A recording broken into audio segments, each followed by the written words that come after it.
Lifetime's newest season featuring Gypsy Rose Blanchard is turning out to be way more revealing than anyone expected.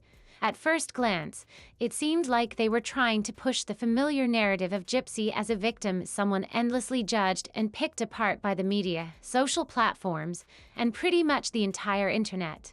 The setup felt like a typical redemption arc, like they wanted the audience to feel sorry for her and see her as someone who had been through enough and deserved peace.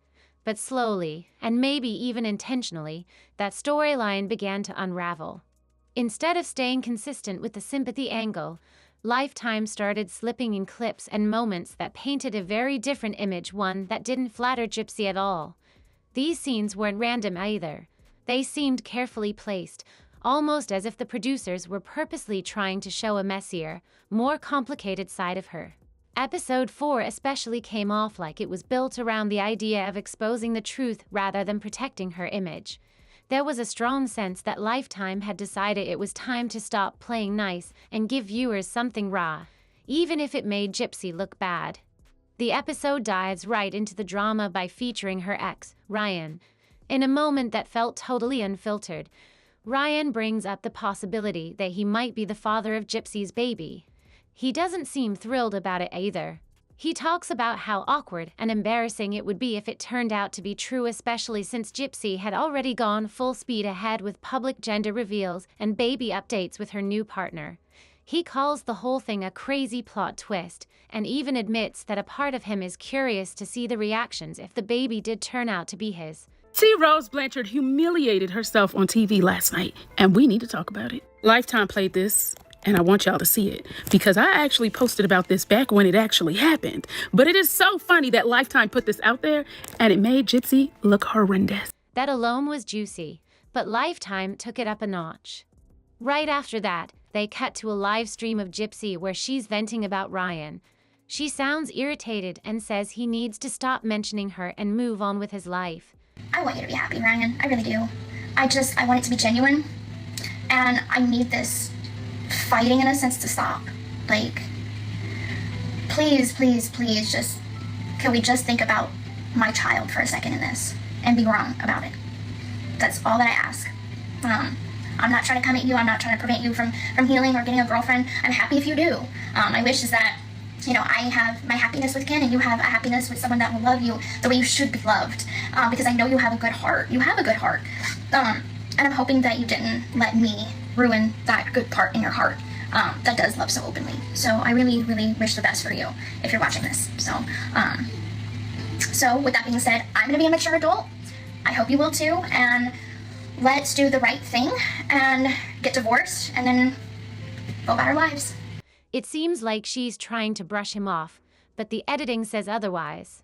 The next clip shows Ryan at a party dancing with another woman, literally smacking her butt while dancing. The way Lifetime positioned this moment made it feel like a direct response to Gypsy's complaints, as if they were saying, "Look, he is moving on." Then things get even more complicated when Gypsy, despite being in a relationship with someone else and pregnant by him, refers to Ryan as her husband. Constantly be like, she's my wife, I can talk about her all I want. She's my wife, she's my wife, she's my wife. Well, looking at that video, that's my husband. That's my husband. It's not just a slip, it's repeated, and it's meaningful. It begs the question, if she's moved on like she claims, why is she still holding onto that label? That one word opened the door to a flood of speculation. Is she still emotionally attached? Does she actually want him back? Or is it about something deeper, control, maybe? The thing about Ken and I is we have a long history, and our history all starts with a friendship, and then there is just a soul connection that's there, that when you meet that person, no matter how much time has passed, no matter what relationships outside of that bond is made, you keep coming back to that same person because there's just something that is so special. And that's how it is with he and I. He's very energetic. He is an extrovert. So I am an extrovert when it comes to people that I'm comfortable around, and an introvert around strangers. And that's where the contradiction becomes hard to ignore. Gypsy's behavior seems to clash with everything she's been saying. She made a big deal out of starting a new life with Ken, had public celebrations, and seemed excited about motherhood. But at the same time, she's still taking jabs at Ryan for simply dancing at a party.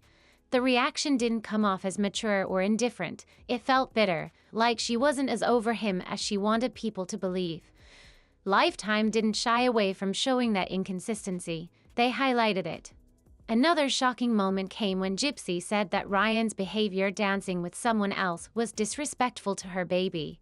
Which, again, doesn't really add up, because she's already publicly announced that the baby is Ken's. So what does Ryan's dancing have to do with the child? It felt like her real issue wasn't about the baby at all. It seemed more like jealousy, or at the very least, unresolved feelings. The logic didn't track unless you assume that Gypsy's emotions are still tangled up with Ryan. Then there's the moment when one of the producers asks Ryan point-blank if he's been messaging Gypsy privately. He gives a straight-up no. But then Gypsy, in a whole other scene, is back online calling Ryan her husband again and even posts a video using that viral Oscar audio. "He'd be crazy not to take me back." Ryan didn't miss a beat. He said that video wasn't about Ken. It was about him, and honestly, the way it all lined up, it was hard to disagree.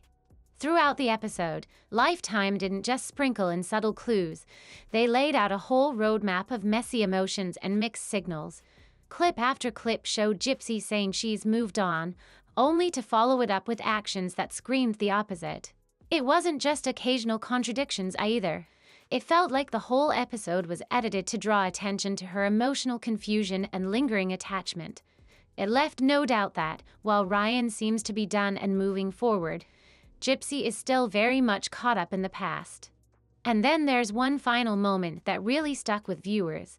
In what should have been a wholesome scene, Gypsy is carving pumpkins with Ken, but the camera lingers a little too long as she digs into the pumpkin with a knife. For anyone who knows her backstory, that image is jarring. It instantly calls back to that old video Gypsy once sent to Nick Godejohn, where she licked a knife and referred to herself as Ruby, her darker alter ego. That pumpkin scene stirred up old memories, not just of her past actions, but the calculated way she carried them out.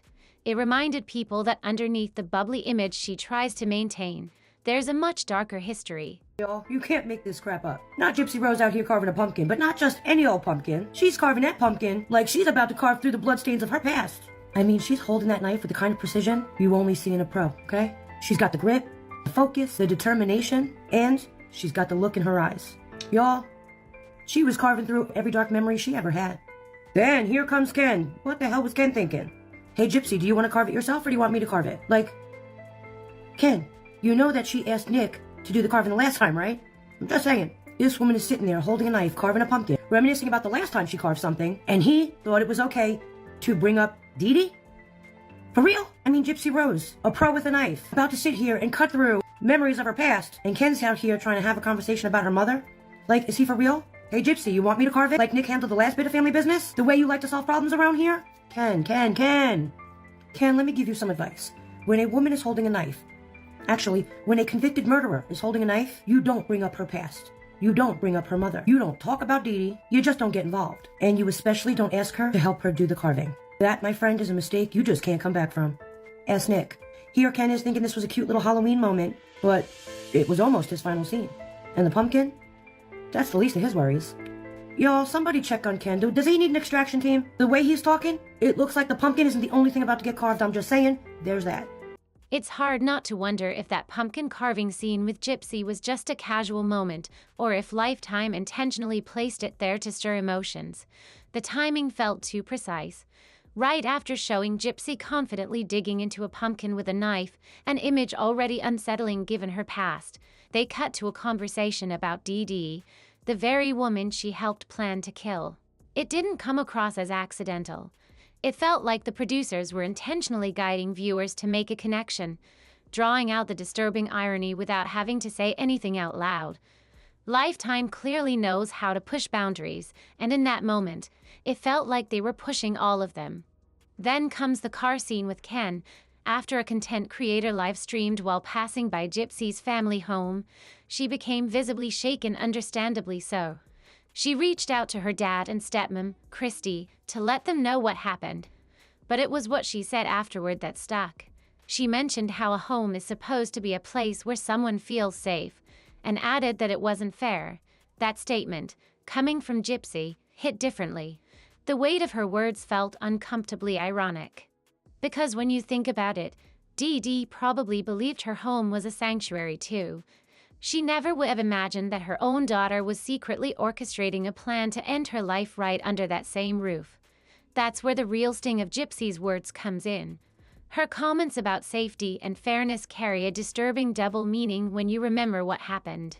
It's not just emotional irony, it's an emotional gut punch. And let's not forget that Gypsy didn't just plan the murder. She manipulated Nick Godejohn, someone mentally unstable and socially isolated, into carrying it out for her.